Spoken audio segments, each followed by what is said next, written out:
بیچاری کئی روز سے دم توڑ رہی ہے، ڈر ہے خبر بد نہ میرے منہ سے نکل جائے، تقدیر تو مبرم نظر آتی ہے ولیکن پیران کلیسا کی دعا ہے کہ یہ ٹل جائے۔ تو پہلی بات میری ختم ہوئی، عالمی نظام خلافت دنیا کی تقدیر مبرم ہے، ہو کر رہے گی، اس میں کسی صاحب ایمان کو کوئی شک، کوئی شبہ، کوئی ریب نہیں ہونا چاہیے۔ البتہ اس کا اب دوسرا پہلو کیا ہے، اس کا آغاز کہاں سے ہوگا؟ پہلی بات تو یہ، ہمارے بعض لوگوں کے ذہنوں میں، سادہ دل لوگ وہ سمجھتے ہیں کہ پوری دنیا میں ایک ہی دفعہ آ جانی چاہیے، یہ کوئی علاقائی خلافت تو نہیں ہو سکتی، خلافت تو عالمی ہوتی ہے۔ ان سے میں کہتا ہوں عالمی خلافت کب تھی جناب؟ یہ تو نہ خلافت راشدہ میں عالمی تھی، کیا ہندوستان شامل تھا اس میں؟ کیا چین شامل تھا؟ کیا یورپ شامل تھا؟ اور پھر جو خلافت کے نام سے جو ملوکیت چلی ہے وہ بھی صرف آپ دور بنو امیہ میں کہہ سکتے ہیں کہ وہ پورا عالم اسلام کم سے کم اس کے تحت تھا۔ بعد میں خلافت عباس، بنو عباس میں اور فاطمیین کی خلافت میں اور آل عثمان جو ہیں آٹومان ٹرکس کی خلافت میں ٹکڑے تھے، اس سے بکھرے تھے، کوئی مانتا تھا کوئی نہیں مانتا تھا۔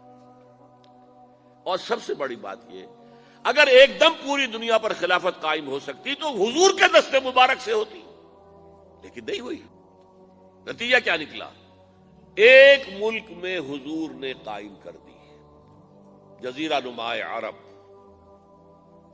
یہاں خلافت قائم ہو گئی، حضور خلیفہ ہے۔ اس کے بعد آپ کے خلفائے راشدین نے پھر اس کو وسعت دی، شرقاً غرباً شمالاً، 3 کالمز نکلے ہیں فوجوں کے، صحابہ کرام کے، 3 کالمز، ایک ایسٹ ورڈ، ایک ویسٹ ورڈ، ایک نارتھ ورڈ۔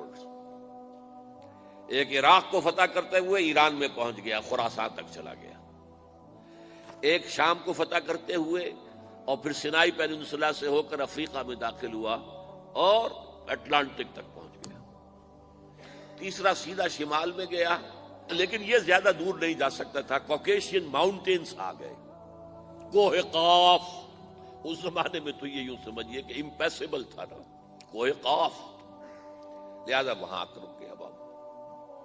اب بھی یہ ہوگا، کسی ایک جگہ سے شروع ہوگا پھر پھیلے گا، اس کے سوا کوئی چارہ کار ہے ہی نہیں۔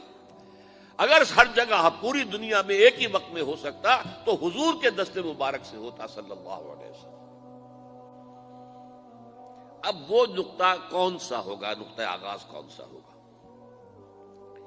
اس میں پہلی بات تو میں نے کہا، جو شک کرے گا اس کا پھر ایمان مشکوک ہے، ہوگا، لازماً ہوگا، گلوبل ہوگا، پوری دنیا میں ہوگا۔ کہاں سے شروع ہوگا اس میں آپ اختلاف کر سکتے ہیں، لیکن مجھے تو 2 حدیثیں تو ملی ہیں جن سے یہ اندازہ ہوتا ہے کہ یہ اس مشرقی خطے سے ہوگا، عرب کے مشرق کی جانب کسی ملک سے ہوگا، کسی خطے سے ہوگا۔ وہ حدیثیں بھی اب آپ پڑھ لیجیے پہلے، پھر میں کہہ رہا ہوں یہ خزانہ ہے جو ہم نے آپ کی خدمت میں پیش کیا ہے، کاش کہ آپ اس کی قدر کر سکیں، یہ حدیثیں آپ کو ازبر ہو جائیں، یاد ہو جائیں، لوح قلب پر نقش ہو جائیں۔ ہندوستان اور خراسان یعنی موجودہ افغانستان کا ذکر، ابن ماجہ کی روایت ہے، عن عبداللہ ابن الحارث رضی اللہ تعالی عنہ قال رسول اللہ صلی اللہ علیہ وسلم یخرج ناس من المشرق یوطئون للمہدی یعنی سلطانہ، یعنی سلطانہ، دونوں طرح سے پڑھ سکتے ہیں۔ حضرت عبداللہ ابن حارث فرماتے ہیں رضی اللہ تعالی عنہ کہ حضور نے ارشاد فرمایا، مشرق کی طرف سے وہ فوجیں نکلیں گی، لوگ آئیں گے جو عرب میں مہدی کی حکومت قائم کریں گے۔ یہ مہدی کون ہوں گے اس کا ذکر میں ذرا بعد میں کروں گا، لیکن نوٹ کر لیجئے کہ مہدی سے پہلے لازماً کسی مشرقی علاقے کے اندر وہ نظام قائم ہو چکے گا، تب وہاں سے فوجیں آئیں گی نا۔ یہ مشرق کون سا ہے؟ عرب کے مشرق میں آپ چلیے، ایران بھی آ جائے گا، افغانستان بھی ہے، پاکستان بھی ہے، اور اگر اسے اور توسیع دیں تو ہندوستان بھی ہے۔ یہ ہے عرب کا مشرق، اس سے فوجیں جائیں گی۔ اس کا کیا مطلب ہے کہ اس میں سے کسی جگہ پر نظام خلافت پہلے قائم ہو جائے گا تاکہ وہاں سے فوجیں جائیں گی جو جزیرہ نما عرب میں حضرت مہدی کی حکومت کو قائم کریں گی۔ اب دوسری حدیث سنیے، یہ سنن ابن ماجہ کی حدیث تھی جو میں نے آپ کو سنائی، آپ نے پڑھی۔ دوسری، عن ابی ہریرہ رضی اللہ تعالی عنہ، یہ ترمذی شریف کی روایت ہے، قال قال رسول اللہ صلی اللہ علیہ وسلم یخرج من خراسان رایات سود لا يردها شیء حتی تنصب بإیلیا۔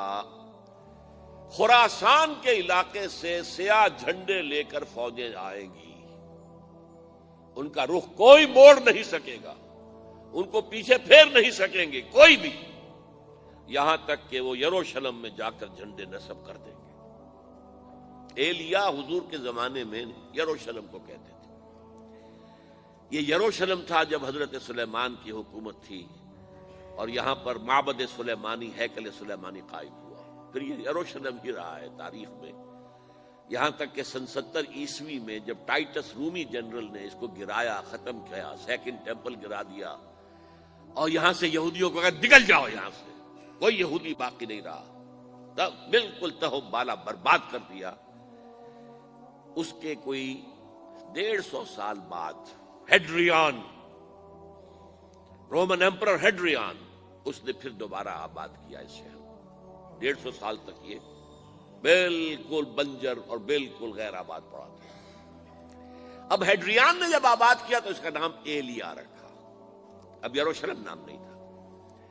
تو حضور کے زمانے میں پھر اس کا نام ایلیا تھا، اور اب اس سے کیا معلوم ہو رہا ہے کہ یہ یروشلم مسلمانوں کے قبضے سے اس وقت نکلا ہوا ہوگا۔ ایک دفعہ پہلے نکلا تھا، سن 1099 عیسوی میں مسلمانوں کے ہاتھ سے نکلا، کروسیڈرز عیسائیوں نے آ کر اس کو قبضے میں کیا، لاکھوں مسلمانوں کو مارا، قتل کیا۔ اس کو 1187 عیسوی میں واپس لیا ہے۔ کس نے لیا ہے؟